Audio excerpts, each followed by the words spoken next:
take control of your breath and you'll take control of your life. I think that's my message. All right, everybody. Today we have Sudeshna Sen from London, England. And she is the founder of the Abundance Psyche. She is a career strategist and personal development specialist. She is spiritual, and she brings some aspects of practical spirituality into what she teaches. And one of the things we're going to be talking about today is using biochemistry to hack your confidence, and hopefully some other hacks that we can get from her brain to us out here in the world. So, welcome, Sudeshna. Thanks for joining me. Thank you so much, Jeff, for having me. You're welcome. Such a pleasure. Thank you. Can you first just give me a little bit of background about, how you got into doing some of this personal development stuff and career strategy, and what in your education or your life experience led you to that? Sure. So I came to the UK 6 years or so back. So I'm basically from India. Grew up there, started working there, and as I moved to the UK, I came and I kind of settled in with my career and so on. But I always sort of, those initial few years, there was a bit of struggle to fit in culturally. So, I mean, if you have international exposure as a child, then that's great. I wasn't one of those people, so I came in to UK after I was 25 or so. So it was brand new. And also remember, I come from India, which is still a developing country. So and also we have this background of the British colonial culture, right? So when I came to the UK, it was a bit like, oh my God, all of these people are better than me. I don't know much. What am I doing here? Major imposter syndrome.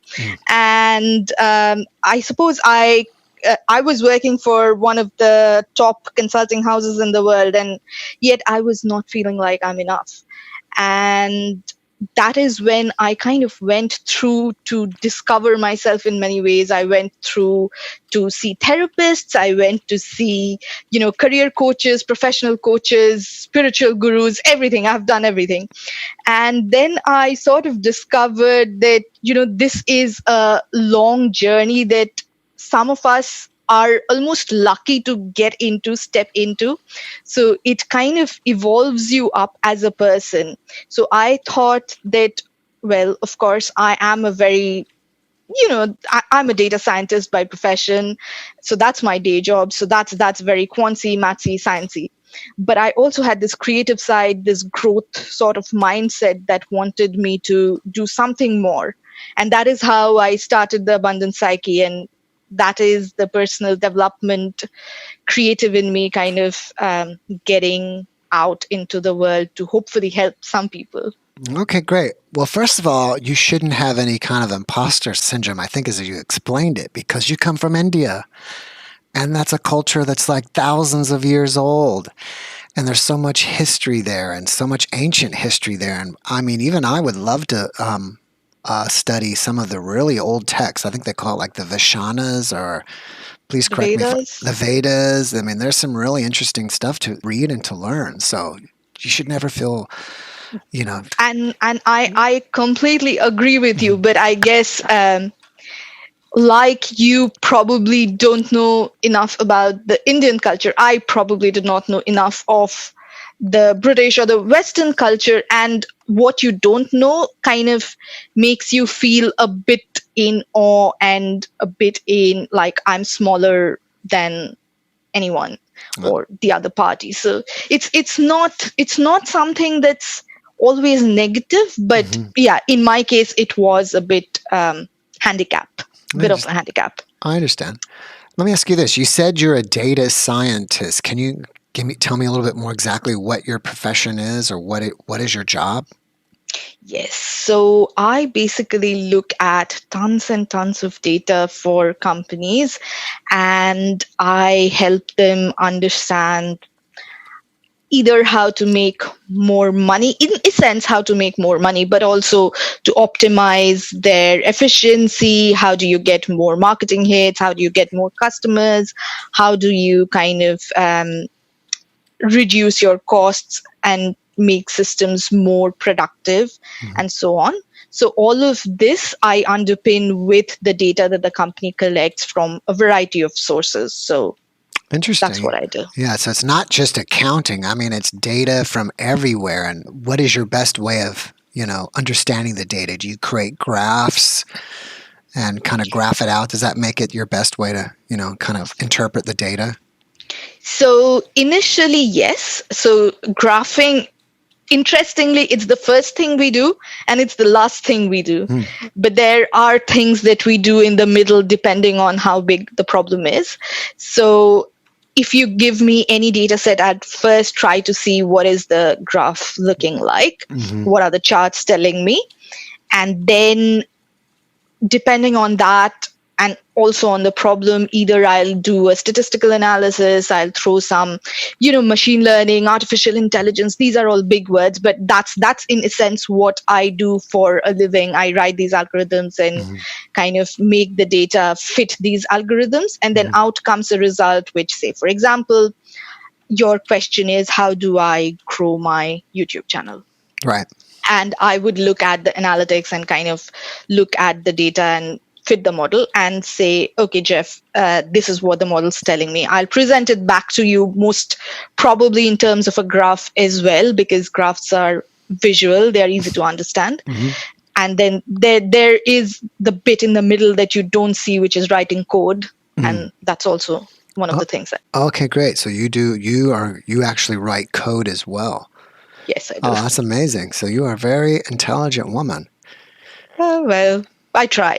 Yeah, yeah, sounds like you do great. And so, do you use this kind of data, statistical analysis, this kind of background in helping people like with their lives? Like, it could kind of like if they're searching for a certain type of career or something if they want more abundant in their life or changes in your life, do you kind of apply this type of analysis and then try to help them with what they need? So I think generalizing something to people, especially around their careers, is a bit too much. But what I do ask my students and clients to do is look into your own life and look at the data that you have created for yourself. So, for example, when I started or formally started the abundance psyche, I knew that I have been kind of tinkering with the idea for the past 5 to 6 years. I had been writing about things. I had been kind of reading a lot of blogs, listening to a lot of people, reading a lot of books in my free time. That's what I'm doing. So then I was like, okay, let me go ahead and do this. So data in your life, if you kind of reflect back, that gives you amazing insight. However, if I were to say, okay, you know, Jeff and Sudeshna and someone else called Sarah, all of them sort of have the same sort of income, the same sort of YouTube views. They are probably be doing, I don't know, they are probably going to be great YouTubers.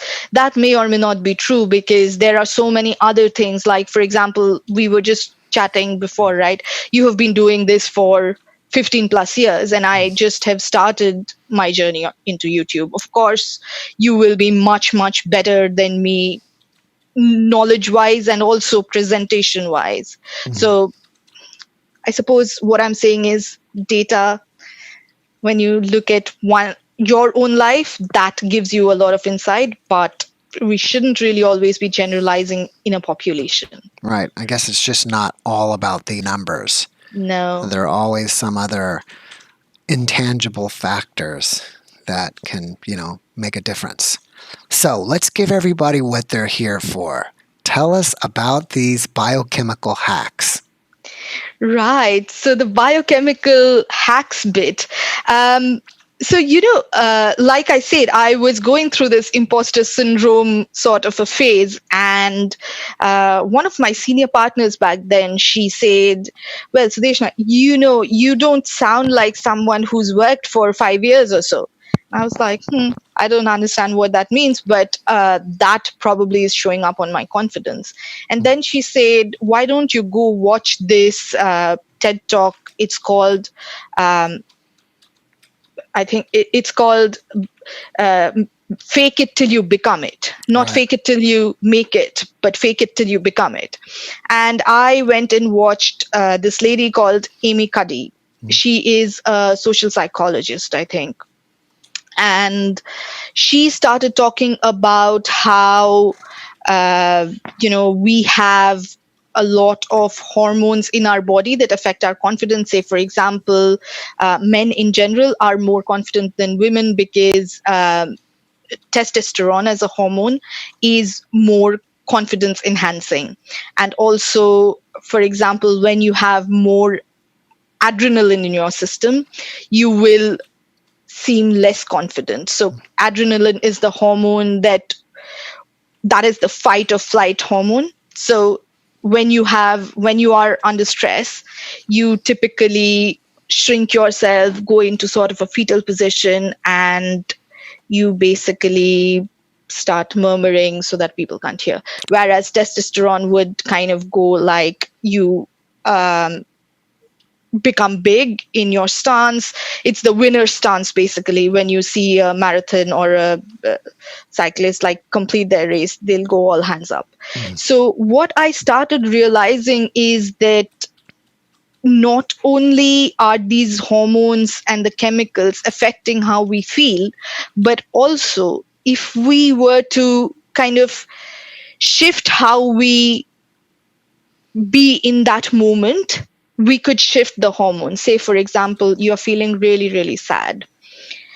Um, Try holding a smile for 2 minutes. It's really hard when you are depressed, but you'll see that your body automatically starts producing hormones like serotonin, like dopamine, which, suddenly puts your mood into better and better and better.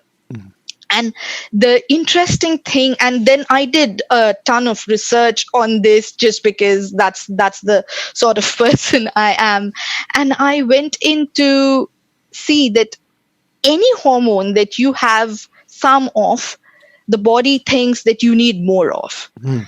So it starts producing more and more and more. So if you have a lot of adrenaline, which is the flight hormone, it'll start producing even more because it thinks that, okay, you need to be running because you need to save yourself from a lion or a tiger or something. However, when it comes down to our daily tasks, which are really the worst, the most nerve wracking thing most people do is get up on a stage and talk. Mhm. And we are not going to be eaten by tigers or something. So it's not really fight or flight. It's really attached to our ego, our self worth and esteem, and so on.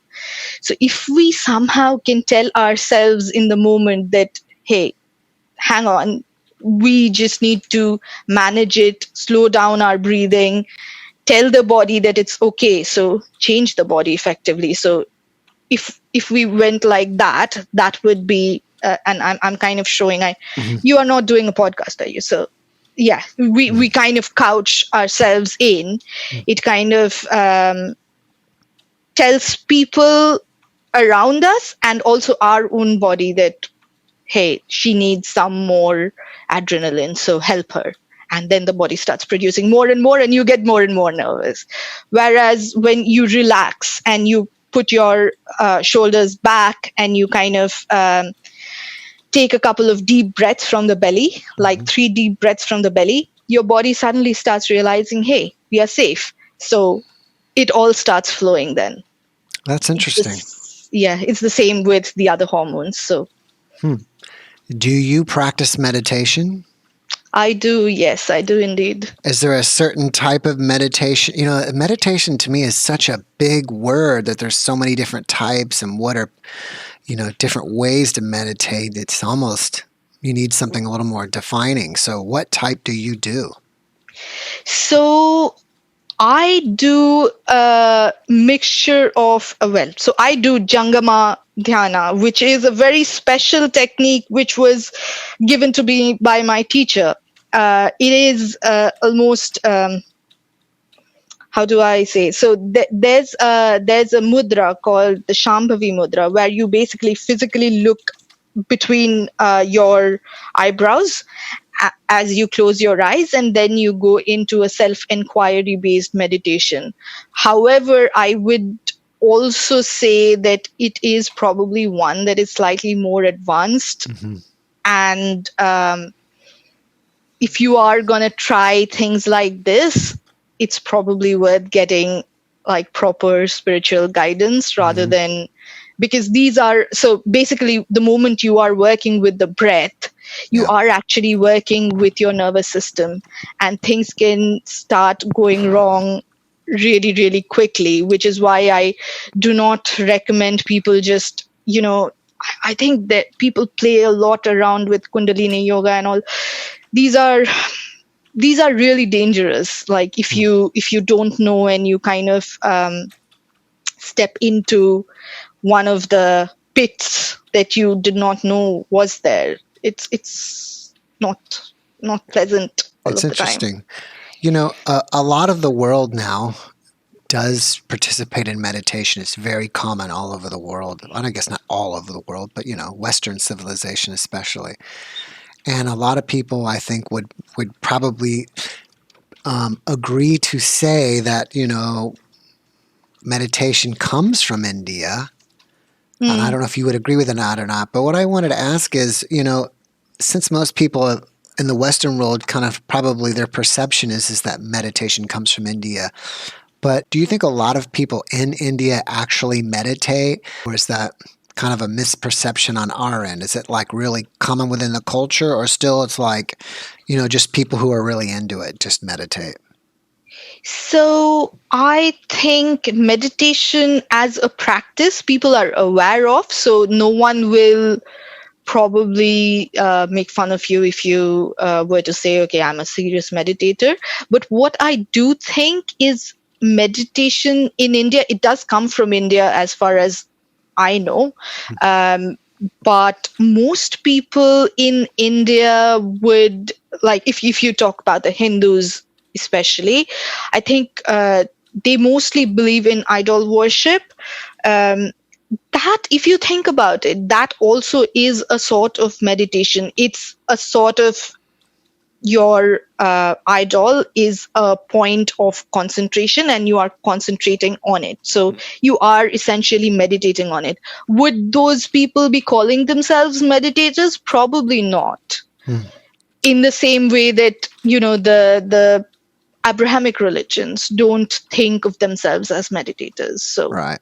I was just thinking that if you were at a meditation studio in London and an English person walks in and, let's say half the class is Indian and they walk in for the first time, they're going to be in the same situation as you were coming to England, as if they'll feel you're the authority, they're not the authority. They feel probably smaller, I guess is the right word. I'm not really sure, but I think you know what I'm saying. Like how you felt coming to yeah, India, it would be the reverse if you were in a meditation class in London, right?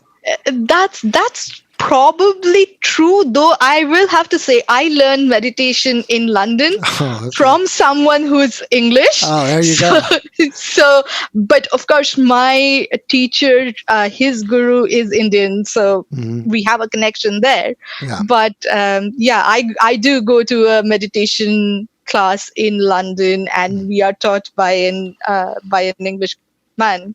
Oh, that's So. great. Okay, so let me get back to biohack. So I was thinking, from what I interpret you saying, is that whatever you're feeling or whatever hormone is at the time, if it's not kind of balanced, it'll kind of go unchecked and keep going. As you said, like apprehension or fight or flight. So you kind of want to somehow create this peace, tranquility, relaxation in your body so you get more of those hormones. I guess it's like dopamine or serotonin. You get Mm. that more of a response. And Mm, just something simple like just smiling for a few minutes, changes in your body will actually help you create those hormones.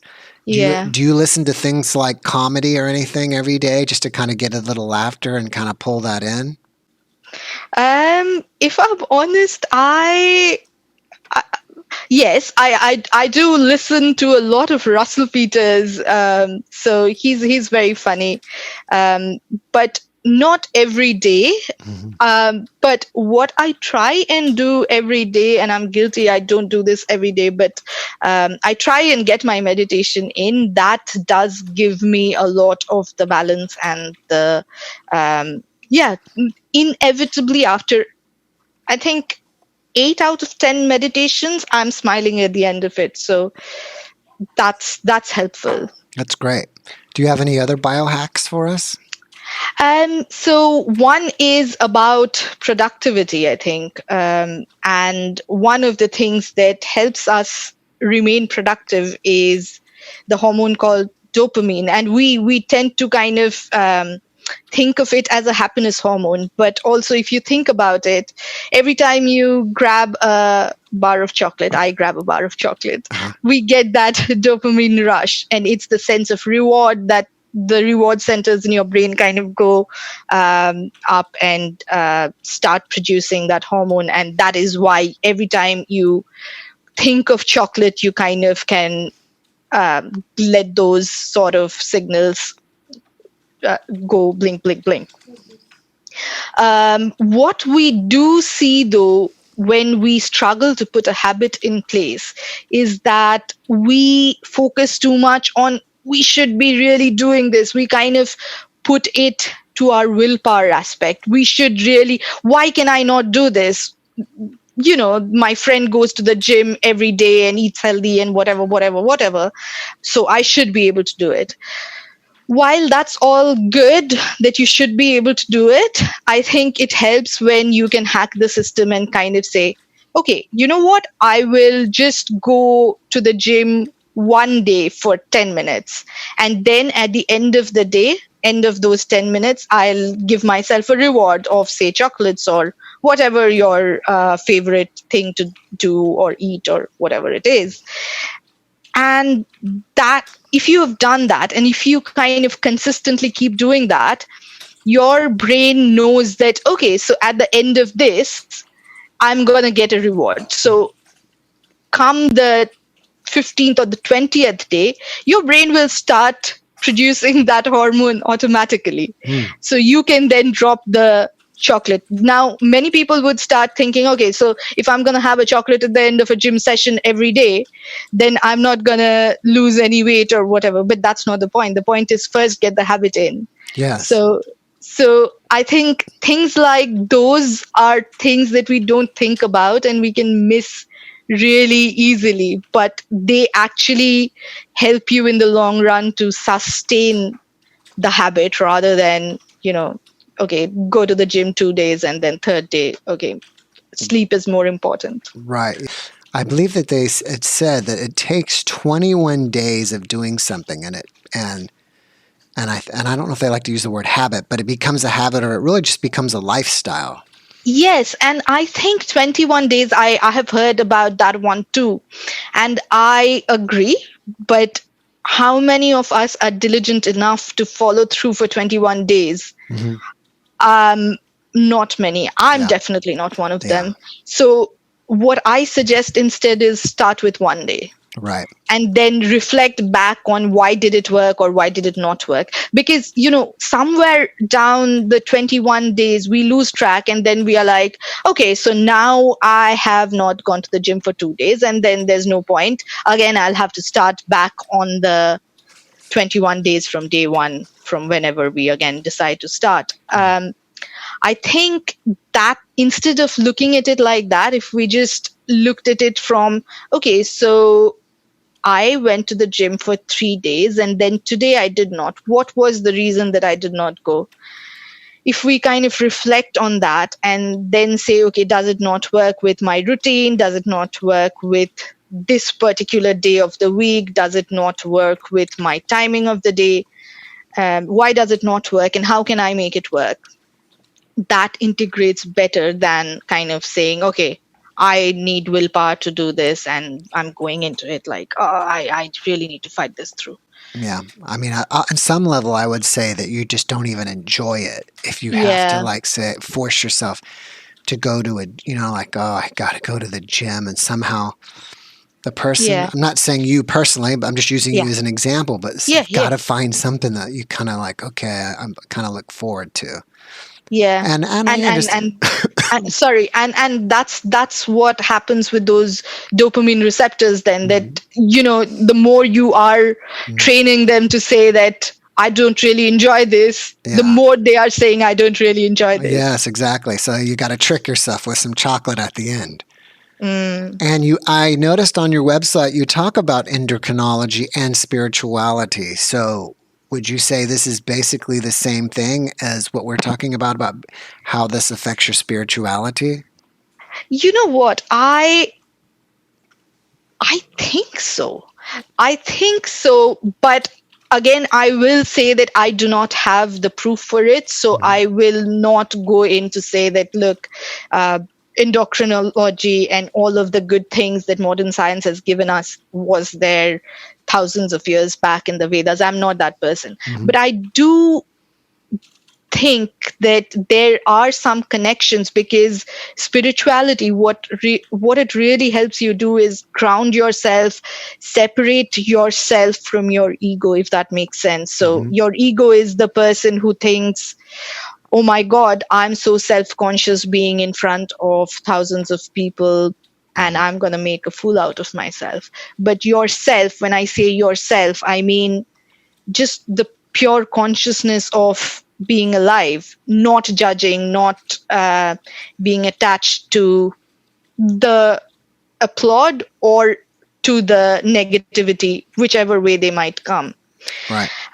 If you can balance yourself, it automatically balances your endocrine system as well in some ways. And that's so I was talking to this lady earlier, and she practices functional medicine. Mhm, And she was telling me about the HPATG axis. So that's the, I think, hypothalamus, uh, pituitary, which is here. So hypothalamus is somewhere around here, pituitary is here, adrenal is much down below, uh, thyroids are around here, and the gonads.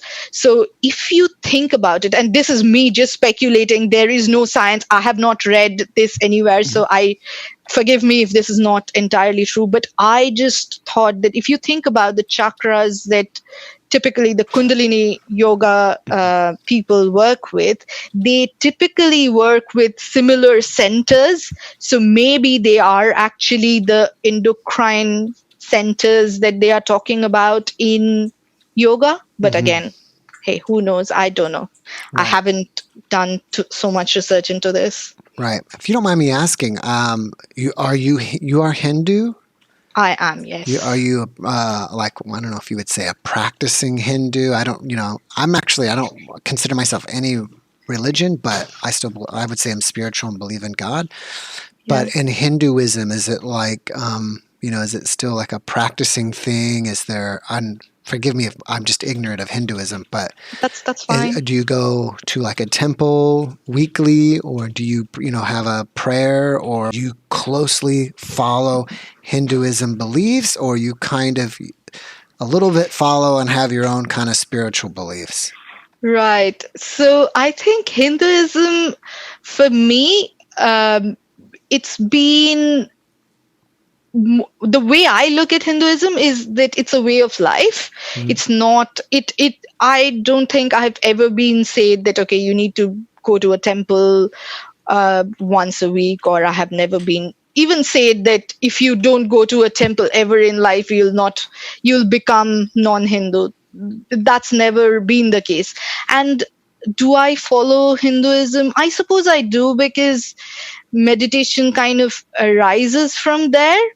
But in a sense, it's all really one. If you think about it, all religions are at the end of the day talking about the same one consciousness. You call it mm, God, you call it call him Allah, or you call, in Hinduism, you'll probably have 33 million gods and goddesses. Yeah. And you can, I think the speciality about Hinduism is, though, that if you don't like a god, you can just create your own god. I think I was reading on the papers the other day that they have created a new corona god. So, Oh, wow. what religion is so inventive and innovative? So yeah, I think Hindus, or India as a culture, we historically have been spiritual seekers rather than fitting ourselves into boxes. Hmm.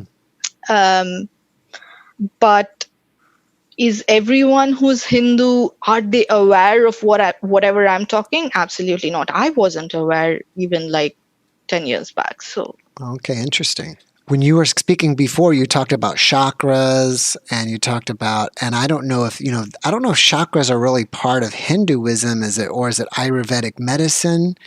And culturally, do Indian people kind of go with Ayurvedic medicine, or is that kind of more folk medicine and they're with kind of more, I don't know what they'd say, modern medicine of today? so Ayurvedic medicine. So, the interesting thing about Hinduism, if you will call it Hinduism, is that it's based in our Vedas. And like you said, Ayurveda. So Vedas are like 4 or 5 religious texts that we have, and Ayurveda is a part of one of our religious texts. So we have we have all of this, if you call it science, as a part of religious text. But then, was it really religious? Because you have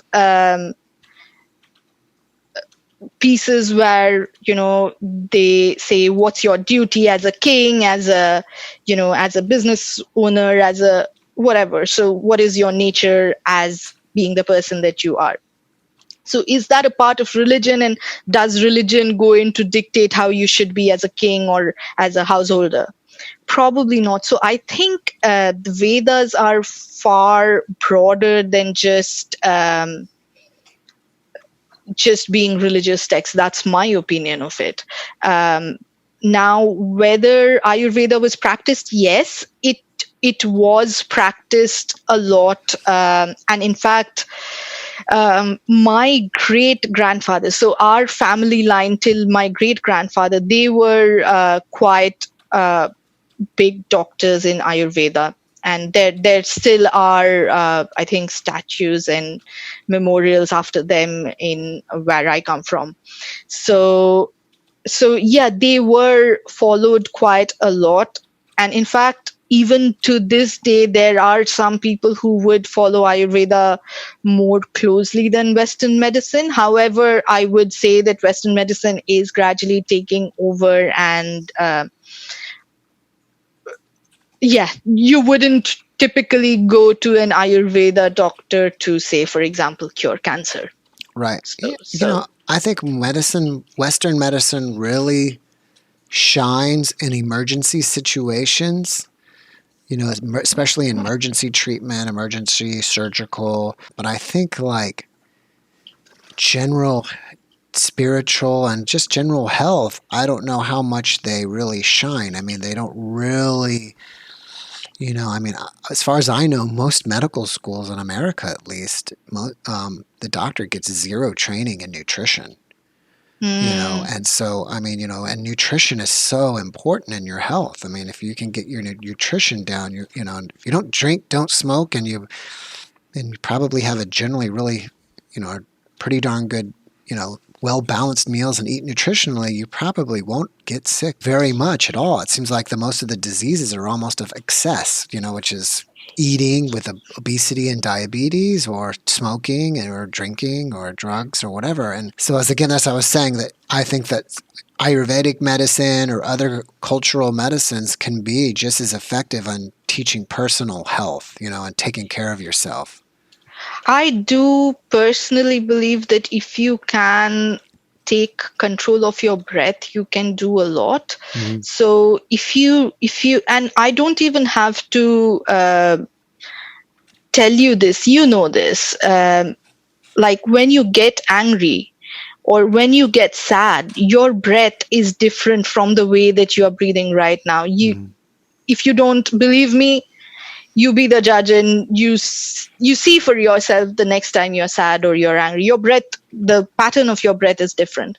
Now, if we can change our breath to becoming more stable throughout our life, throughout all sorts of emotions, throughout, say, for example, things like disease, death.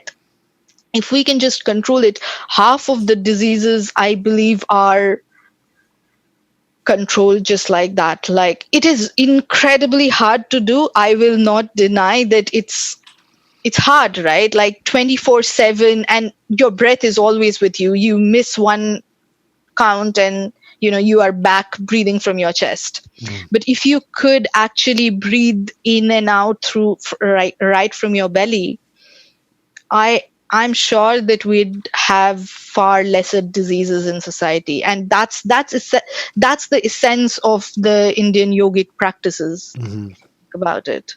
Well, that's So interesting. Yeah. I guess, it's almost like if you, and that's almost to me kind of come as a postural thing. If you sit up straight, your back arched, then you can relax your belly so you can actually breathe from there. But, much yeah. less we're always breathing from way up here in our chest. Mm. I'm glad I spoke to you today because I need to be more mindful of that. And you know what, that's one of the first things that meditation or any serious meditation teachers will teach you, is that most of it is in the posture. So if you sit upright, Mm-hmm. your breath, your energy from across the body, your blood, everything flows better. And also, if you think about it, like if you think of um, I'm just using an example, a teenage boy standing on one, like putting all his weight on one leg and standing. And then you think of the executive stance where their body is balanced between the two legs, and he's or she is holding himself or herself up on the spine. Naturally, you'll see that the confidence stance is when you are balanced, not when you're like that. Right. So, yeah, that works for people who are watching you, and also for people who are trying to appear more confident. So that's another hack in a way.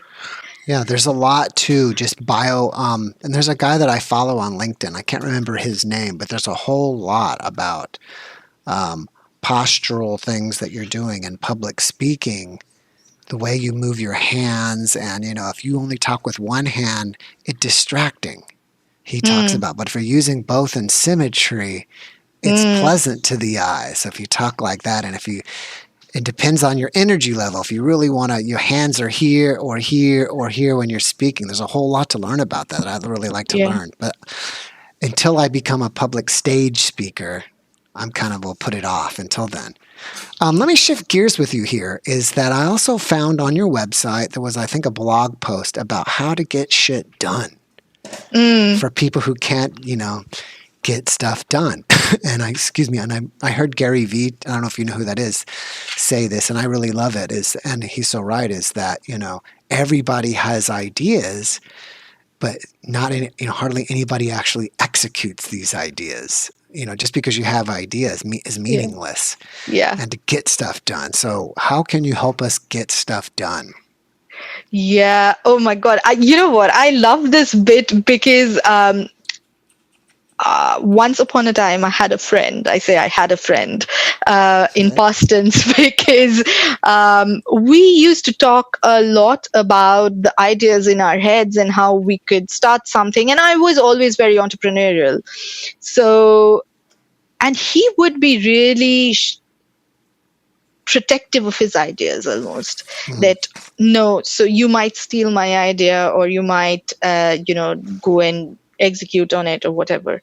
I'm like, that doesn't really matter. Whoever executes wins, Yeah. and whoever executes is it better wins. Yes. Win if winning is a thing, that is like not that you have to win always, but I think execution is super important and is also very closely related to the habit formation that I spoke about earlier.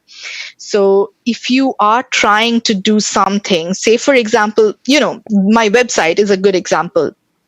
So I have been trying to blog regularly for a while, and I would I would at most get one article a week done, if that.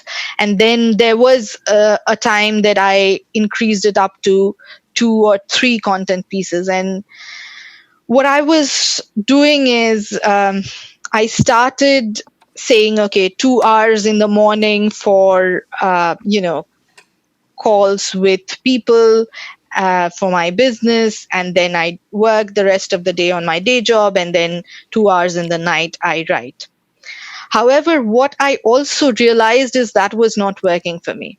And I kind of went back to the drawing board a few times. I was like, why is this not working? Is it the time? No, I have the time. Why is this not working? Why is this not working? So I had to kind of put myself into that investigation mode for a while. And then I realized, okay, so in the day, if I'm talking to people, then doing something completely different with data, and then coming back, cooking dinner, and then I'm starting to write, and then again I'm doing something to change gear the next day. That is not working very well for me. So instead, what I did was I split up similar tasks in the week. So these days I schedule all my phone calls, whether that's for work or for my business, Mondays and Tuesdays. And then I have 2 days dedicated to do my own stuff, which is writing, which is, doing some code, which is doing, so that, you don't switch gear through the day con- continuously. Now, will that work for everyone? Probably not. But I think the practice of why is it not working, and making sure that you want it enough for it to be on your to-do list, rather than for it to be on your to-do later list, Mhm. is important. Because if you think that I have to do everything right away, I have to go to the gym, I have to write a blog, I have to start a business, I also have to deliver this high quality presentation at work, and I have to do all of these things all at once without practice, that's not going to work. I think it start small, and then one step at a time, and being very cognizant that I'm starting this out from scratch. And if it works, why does it work? If it doesn't work, why does it not work? And also remember that dopamine bit that I was Mhm. speaking about earlier. So in my case, I realized that for me, the reward was speaking to people like you, for example. Mhm. That gives me a high, and that automatically gives me the reward that I'm craving. So Mhm. I like doing it. Mhm. For someone else, it could be something totally different. But I think that identifying those rewards are also important when you are trying to put in habits in place. Mhm. And I think that you're the type so what you're saying is that multitasking doesn't work, at least not No, for you, or maybe no. not even for anybody. I thought I read that, and I think I've heard that before too, that multitasking really doesn't work. You really can't focus on one thing at a time. You're just focusing on too many things. Mm, that is, I truly believe that, because when you are putting in your 100% concentration into something, you'll realize that you are getting things done much, much faster. And I think we have become this culture of, okay, I can watch TV while I text my mom and cook dinner at the same time, which is all great, but my attention is so split. And then when it comes back to things like code, which actually requires your 100% attention, or things like, for example, a surgeon in the surgery room, that requires 100% attention. If every day we are practicing distraction, Yes. that's not going to help us perform our best in any situation. So I personally, and I'm guilty. I'm not this perfect human being. I want to be, but I'm not. But I try to even say that, when I'm having my dinner or having my breakfast, which I rarely have, but having my dinner, like, switch off the TV, don't even talk, just concentrate on the food, and then you are focusing 100% on what is on your table with your five senses. And actually, again, that is a form of meditation. Yes. um, I I, don't think multitasking really works for anyone. and I just love what you said, and I just kind of thought of the title of your next blog post for you is Oh, great. multitasking is gosh, and I know it's just at the line, but the way you said it was good. It was like multitasking is just practicing learning distraction. Yeah, Or that is multitasking is true. just learned, or multitasking is just learned distraction. It's Yeah, not focusing. yeah. I It's think the that's great. opposite of focusing. Yeah, it's just learned distraction. Yeah, I think I can do a post on There that. you Thank go. you. Okay, on Tuesday or whenever, whatever your writing day is, got it. Yeah, I yeah, also let me ask you this. I've noticed on your website that you have a personality match quiz. Can you kind of tell yes. me about that and what information that gives you? So the quiz basically asks you, I think, three questions: whether you are technical or not, whether and how important money is to you, and whether you think you are extroverted or introverted. And based on that, it kind of gives you a result. Uh, and I will not go in to say what track will give you what result, but what I have seen, as so I get the data of the quiz, right? So what I do see is that most people want to become entrepreneurs, Hmm. and most people value they understand that money is of value. Right. So that's the common theme that I have been seeing, because I'm a data analyst, so I look at the data as well. Hmm. And that to me is interesting, because most people say they're entrepreneurial, yet so few entrepreneurs out there. So that to me is really interesting. So it's more around how do you get stuff done, the Right. productivity bit. You know, I kind of think that entrepreneur is this kind of romantic word now that everybody, and I hope it, it's not offensive to you. I mean, Mm, I think you consider yourself an entrepreneur, which you are because you've actually started a website and stuff. But I think it's kind of a romantic word. I don't even use it for myself, really. But and maybe it's just because of my age. It's more of a youthful word now. I mean, the word's been around a long time, but it's more of a youthful thing. But basically, if you own a business and you start a business and everything, you have to put a lot of time in. There's a lot of time and a lot of work yep. and a lot of dedication. And I don't know if most people, and you have to be fortunate enough to really enjoy or really like or hopefully really love what you're doing to be so it won't be work. You're building this, you love doing this. So and I wonder if all the people who call themselves entrepreneurs, and maybe they do, I'm just I don't know, just my opinion, and maybe it's the wrong opinion, but I wonder if all these people that want to be quote unquote entrepreneurs who say they are really just putting in 10, 12-hour days of work, and on their free time, they're still always investing and building this business that they have. Yeah. So I think there are two sets of people. One set who would probably, after the day's work, they are still going and building stuff. Right. And then there are the second set of people who think they're entrepreneurial, and they have the right ideas, they have the right sort of, I'd say, upbringing to the so I say about upbringing because quite a lot of us are lucky in some ways to be able to become whoever we want to be. Mhm. Not a lot of people across the world are lucky or fortunate enough. So if you are lucky, and if you have the right ideas for entrepreneurship, and yet you spend and you think that, okay, you have a great idea like my friend did, but did not really put in the work and spend hours in front of Netflix, or even um, I don't know, consuming content on Facebook or Instagram or YouTube,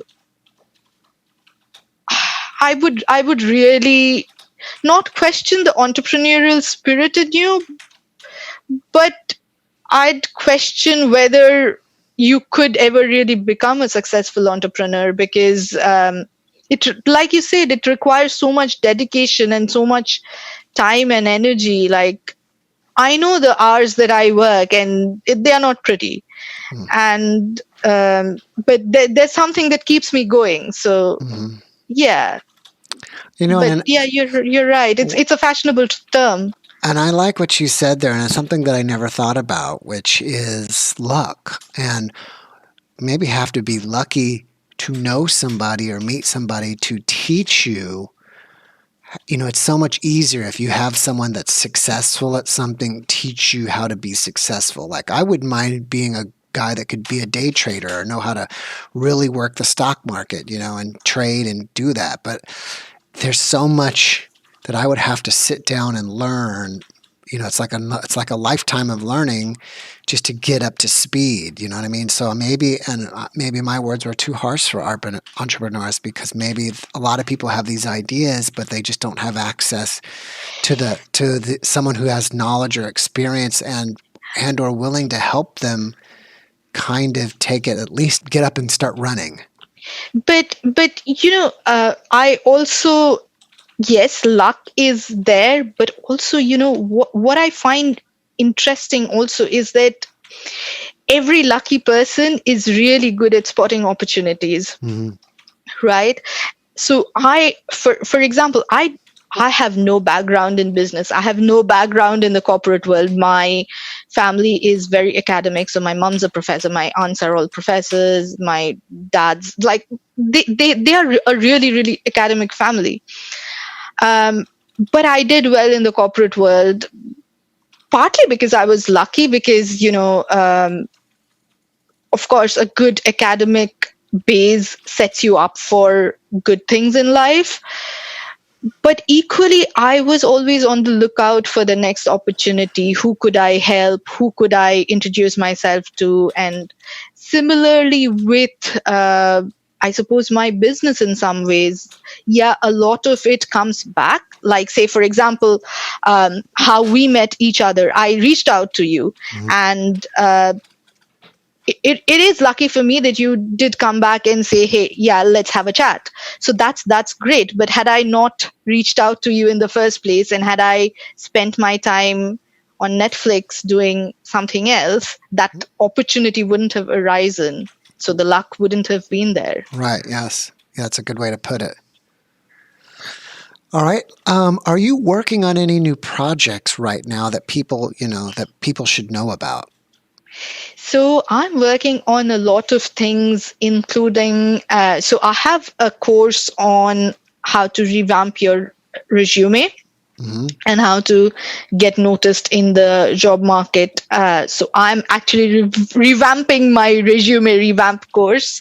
That sounds good. And so that's one of the things that I am working on behind the scenes.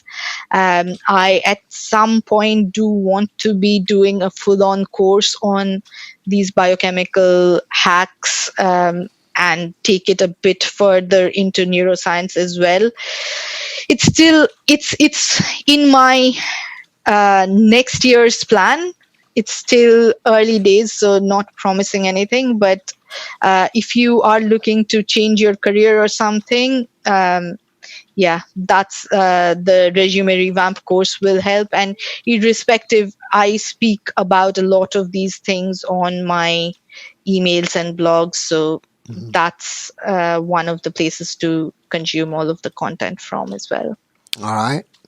And for all the listeners out there, because some are visual and some are just maybe listening to this on, Apple Podcasts, something like that, iTunes Podcast or Spotify, what is the best way to, reach out to you to contact you? Right. So the abundancepsyche.com is my website. My blog is hosted in the same place. And I am going to put in a special gift in the next 5 minutes. Oh, I'm going to nice. put in a special gift for your viewers and listeners on the Abundance Psyche / Jeff. Oh, great. That's awesome. All right, two last questions. One is, for those of you who don't see this, as I'm looking at her here, I'm not sure where she's sitting. It kind of looks like she's sitting in her kitchen, but behind her is something taped on the wall with a lot of writing on it. So what Right. is that?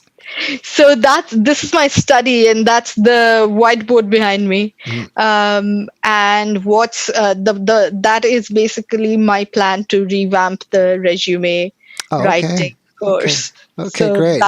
that's what I've been working on. You're just writing it on the wall, kind of. That way Yeah. you can So kind of probably see it all the time as you walk by and then kind of keep it fresh in your mind, right?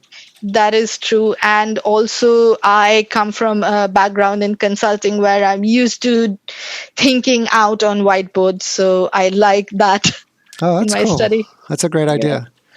All right, before we wrap it up here, do you have one last message that you would like to leave the audience with? Take control of your breath and you'll take control of your life. I think that's my message. Oh, that's great. With that message, maybe you should do another course in just breath and breath work. Oh, there are far better teachers than me about breath work, so I'm not the person to teach you that, but there are tons of teachers out there. Okay, well, you never know.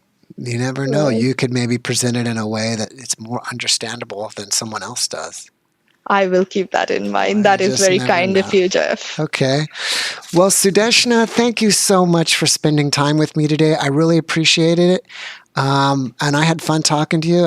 It's when I do these podcasts, I feel like I meet a new friend because I get to learn more about their life. And, spending time with you, you just kind of develop a little bit of connection with the person. Yeah, I thank you again for having me, and it was so nice to chat. Mm-hmm. All right. Well, thank you very much. And that's the end. And if you are new to my podcast, please either subscribe to it on YouTube you can check me out on Facebook or I think you can subscribe or download it on Apple iTunes. So thank you very much and have a great day.